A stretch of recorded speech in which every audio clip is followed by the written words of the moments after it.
Y a-t-il un pilote dans l'assiette? Fais-moi du couscous chérie, fais-moi du couscous.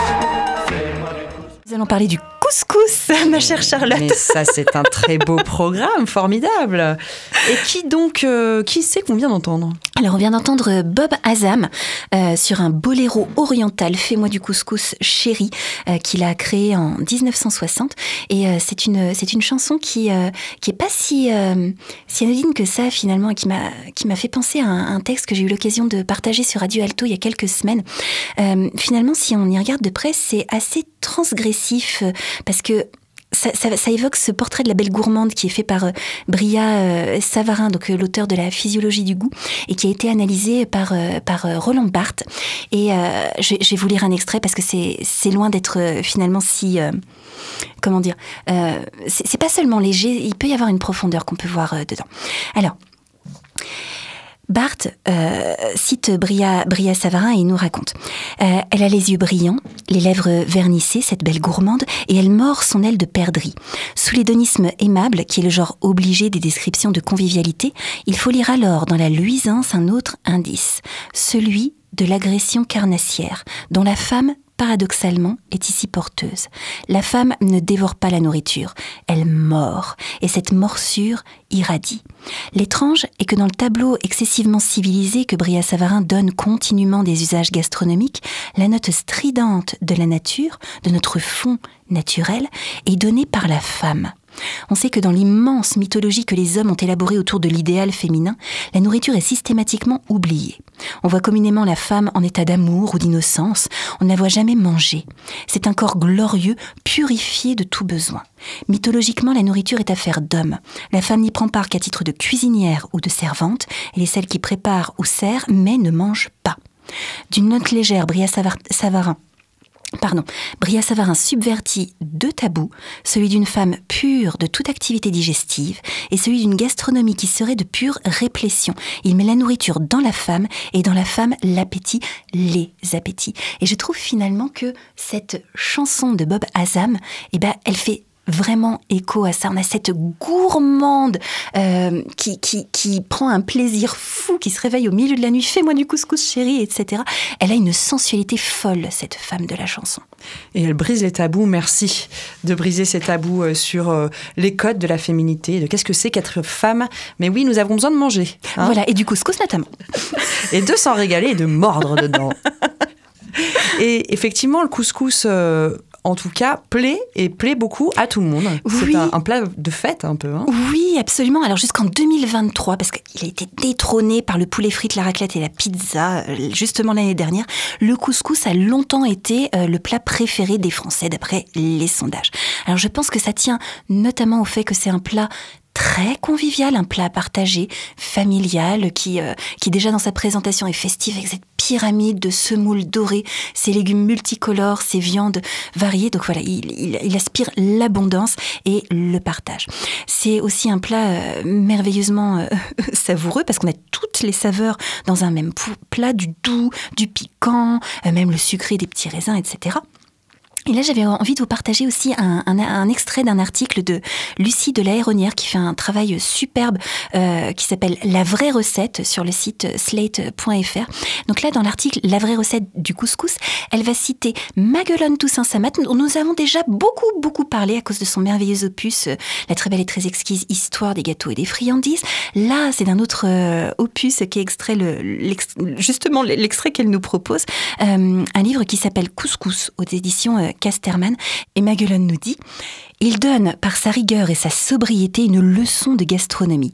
Point trop d'ingrédients, peu onéreux mais de première qualité, de façon que ceux-ci expriment leur excellence et leur authenticité sans cacophonie de goût, par une conduite de cuisson pointilleuse qui sublime par son alchimie toute la quintessence des produits entrant dans sa composition. » Moi, je la mange. Je mange ce qu'elle dit, Maguelone Toussaint Samat. Voilà. Alors pour le couscous, il y a évidemment autant de recettes que de foyers. Donc il n'y a pas une recette du couscous. En réalité, comme pour tous les plats traditionnels, on va faire en fonction des saisons, des spécialités régionales et puis des moyens du bord, des moyens financiers dont on dispose également. C'est pourquoi on va retrouver des couscous végétariens. On va retrouver des couscous avec de la viande, que ce soit de la volaille, de l'agneau, autre chose, des couscous de poisson, des couscous aux fèves plutôt qu'en pois chiches, qui vont être enrichis d'amandes, de fruits et d'épices variées. Est-ce que tu peux nous dire quand même pourquoi est-ce que tu as décidé de faire cette chronique sur le couscous ? Il n'y aurait pas une petite anecdote cachée dans tout ça quand même ? Mais oui, c'est pas sans lien avec l'histoire des super pouvoirs du couscous et nous allons enchaîner dessus. C'est parce que il se trouve qu'il y a quelques mois, quand j'ai retrouvé Olivier au studio de Radio Alto et que je lui expliquais comment on peut décrypter les propriétés d'un plat en fonction de la diététique chinoise, Olivier m'a dit tiens, tu ne ferais pas le couscous comme un défi. Et comme j'aime beaucoup les défis, j'ai décidé de le relever. Donc on va faire ensemble et en direct, non pas vraiment en direct, nous on y est toi et moi, mais vous allez entendre une rediffusion. On va faire l'analyse énergétique du couscous selon les principes de la diététique chinoise et moi j'aime bien un petit peu ce genre fusion, comme cuisine fusion, on va rapprocher des mets, des ingrédients, des techniques d'origine différentes. Donc c'est parti, nous allons voir selon les principes de la diététique chinoise ce que le couscous peut nous procurer. Alors dans un couscous déjà, quasi tous les ingrédients ont ce qu'on appelle un tropisme rate-estomac. Alors, un tropisme, c'est-à-dire que l'énergie que véhiculent les aliments va venir alimenter le méridien d'un organe spécifique. Là, c'est la rate-estomac. Et comme la rate produit, sa fonction, c'est de produire l'énergie et le sang, tous les composantes du couscous sont nutritifs et tonifiants, c'est-à-dire qu'ils vont venir nous fortifier. Quand on regarde par exemple le blé et les pois chiches, ils sont de saveur douce, donc ils sont fortifiants, nutritifs. En plus de ça, tous les deux ont un tropisme vers le cœur. Le cœur, c'est le siège de ce qu'on appelle le shen, c'est-à-dire l'esprit. Et on dit que blé et pois chiches, selon l'énergétique chinoise, ont la propriété de calmer le shen, de calmer l'esprit. Donc quand on a l'esprit qui part un petit peu dans tous les sens, qu'on est un petit peu en surchauffe mentale, en diététique chinoise, on recommande de consommer du blé ou des pois chiches, par exemple, et normalement, c'est censé nous calmer un coup. Bon. Quand on regarde les différentes viandes qu'on peut retrouver dans les couscous, comme le bœuf, l'agneau, le poulet, alors elles ont toutes les trois une nature neutre à tiède. Qu'est-ce que c'est la nature ? C'est l'effet de chaleur qu'ils vont produire dans le corps. Ça veut dire que soit c'est neutre, soit ça ramène un petit peu de chaleur dans le corps. Ce sont trois viandes qui sont aussi de saveur douce, donc à nouveau, elles vont tonifier la rate, donc être fortifiant. Et puis en plus, l'agneau et le poulet, on dit qu'ils tonifient les reins. Donc ils vont venir tonifier notre essence, notre énergie vitale, notre énergie de base. Du côté des légumes, si on regarde un petit peu plus près, la carotte, le navet par exemple. La carotte, elle va nourrir le foie, elle favorise la circulation de l'énergie, elle fortifie la rate à nouveau. Donc en fortifiant la rate, elle va tonifier notre énergie et notre sang. Et le navet, il mobilise le qi. Donc à nouveau, on a cette histoire de circulation avec ce deuxième légume. Et il va aussi produire les liquides, apaiser la soif. Ça, c'est pas mal dans des pays où il fait chaud, par exemple. La tomate qu'on va associer, elle est rafraîchissante, elle a plutôt une nature fraîche, voire froide. Elle génère les liquides, à nouveau, elle apaise la soif, elle rafraîchit le sang. Et puis on finit avec les épices, dont la harissa évidemment. Les épices sont toutes de saveur piquante, alors que ça pique la langue ou que ça pique pas. Une épice, de toute façon, c'est piquant, parce que piquant, ça veut dire quoi ? Ça veut dire quel effet ça fait dans le corps. Et dans le corps, ça fait circuler et ça disperse vers l'extérieur du corps. Ça va donner un coup de chaud, parce que toutes les épices sont au moins de nature tiède, voire de nature chaude. Donc évidemment, la harissa avec le piment est plutôt de nature chaude. Ça donne un coup de chaud, ça fait circuler l'énergie et ça pousse l'énergie vers l'extérieur du corps. Donc, ça fait transpirer. Et la transpiration, ça sert à quoi ? À avoir une petite brumisation rafraîchissante autour de soi. Donc on se retrouve avec un plat qui est très fortifiant, nutritif, tonifiant, mais qui est aussi assez équilibré entre les éléments qui rafraîchissent et ceux qui réchauffent. Donc on se retrouve à l'équilibre et au neutre.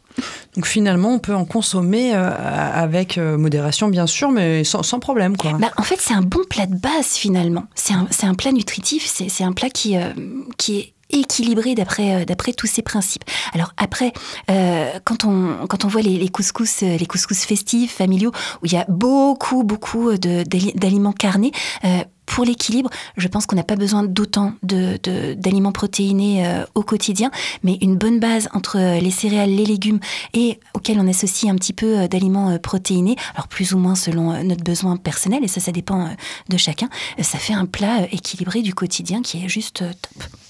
Et dans tout ça, alors comment est-ce qu'on prépare la semoule, qui est quand même la base d'un couscous ? Oui, alors il y a plusieurs astuces à partager pour préparer un bon couscous. Déjà, couscous, c'est le nom du plat, mais c'est aussi le nom de cette semoule. Alors, le couscous, c'est pas seulement une semoule. Une semoule, qu'est-ce que c'est ? C'est un grain de blé concassé. Le couscous, lui, c'est un mélange de semoule, de blé et de farine qu'on va frotter ensemble, rouler à la main avec un petit peu d'eau, peut-être un peu d'huile, ça j'ai pas revérifié, mais pour former des grains qui vont avoir un calibre plus ou moins fin. Et on trouve au moins 3 calibres différents, le calibre fin, le calibre moyen, le calibre gros. Alors nous, en magasin, on trouve principalement le calibre moyen. Moi, j'ai déjà eu l'occasion de trouver du calibre gros, par exemple, avec une variété qui s'appelle Black Maftoul, qui est un couscous palestinien où les grains sont vraiment très gros et plus gros encore que du boulgour. Et puis on va trouver le grain fin, notamment dans les restaurants orientaux qui font comme une pluie d'or que je trouve juste super sublime, fondante, inspirante, bien beurrée, c'est juste un paradis. Alors, traditionnellement, la semoule de couscous, elle cuit à la vapeur dans le haut du couscoussier. Voilà. Bon, nous, on a tendance en mode express à faire réhydrater à l'eau bouillante notre couscous, mais il y a même plusieurs cuissons vapeur qui se succèdent pour avoir un grain qui se détache bien et qui fait cette poudre d'or dont je te parlais. Alors, autre astuce que je trouve importante pour avoir un bon couscous, c'est de ne pas mettre tous les légumes dans le bouillon dès le départ en même temps. Pourquoi ? Parce que les légumes ont des temps de cuisson différents. La carotte, c'est beaucoup plus dur que le navet, qui est plus dur que la courgette.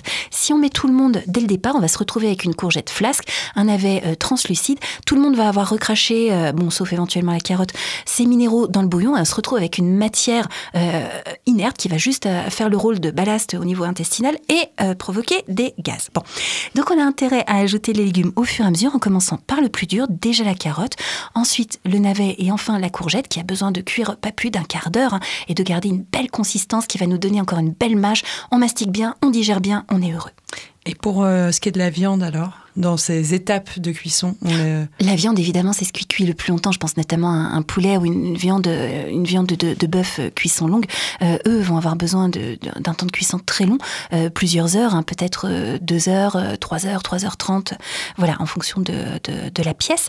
Les légumes, on les ajoute vraiment plutôt vers la fin de la cuisson. Une carotte, ça a besoin d'une demi-heure à cuire. Un navet, 20 minutes. Une courgette, 10-15 minutes, pas plus.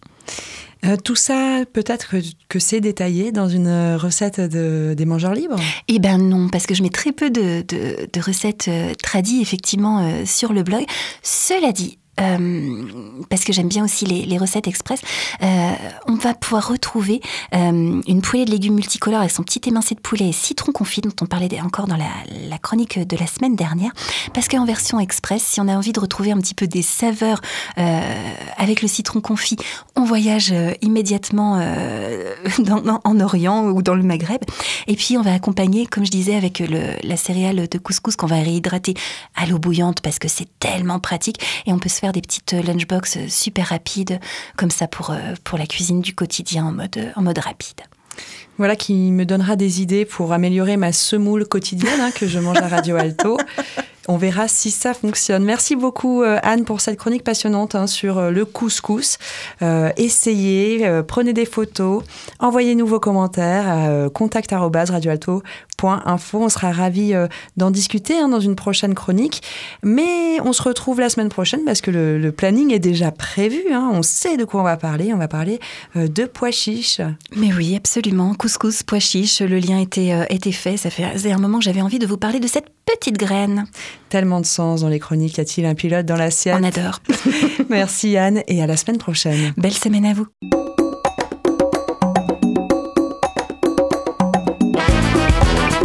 Cette chronique vous a plu ? Alors participez-y en posant vos questions à Anne-Claude à l'adresse contact@radioalto.info.